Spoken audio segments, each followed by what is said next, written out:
నమస్తే ఫ్రెండ్స్, మనం ఇప్పుడు కామారెడ్డి నుంచి హైదరాబాద్కు వెళ్ళే నేషనల్ హైవే మీద ఉన్నాము. జంగంపల్లి వద్ద తీవ్రమైన వాతావరణ పరిస్థితుల వల్ల నిన్న రాత్రి నుంచి కురుస్తున్న భారీ వర్షాలకు నేషనల్ హైవే పూర్తిగా బ్లాక్ కావడం జరిగింది. దాదాపు 25 కిలోమీటర్ల మేర వాతావరణ పరిస్థితులు అత్యంత దారుణంగా ఉన్న నేపథ్యంలో మనం చూడొచ్చు, బండ్లు కూడా కొట్టుకుపోయే పరిస్థితి. అత్యంత తీవ్రమైన పరిస్థితులలో కామారెడ్డి డిఎస్పీ గారు కూడా ఘటనా స్థలాన్ని పర్యవేక్షిస్తున్న దృశ్యాన్ని కూడా మనం చూడొచ్చు. జేసీబీతో ఆ నేషనల్ హైవేకి సంబంధించిన సిబ్బంది కూడా అంత క్లియర్ చేస్తున్నారు. దయచేసి కామారెడ్డి హైదరాబాద్ హైవేని అవాయిడ్ చేయాలి.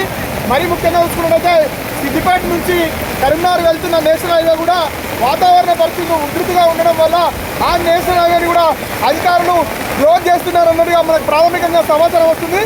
ఎప్పుడు కూడా వాతావరణ పరిస్థితులు అత్యంత ఇబ్బందికరంగా ఉన్నందున ఎవరు కూడా ఇక్కడ ట్రావెల్ చేయవద్దని ప్రజలందరినీ కూడా కామారెడ్డి కలెక్టర్ గారు విజ్ఞప్తి చేయడం జరుగుతుంది. ముఖ్యమంత్రి కార్యాలయం నుంచి కూడా ఒక సూచన రావడం జరిగింది. ఈ వాతావరణ పరిస్థితులు బాగాలేనందున దూర ప్రజలందరినీ బంద్ చేసుకొని ప్రజలంగా ఇళ్లలో ఉండాల్సిందిగా కోరుతున్నాము.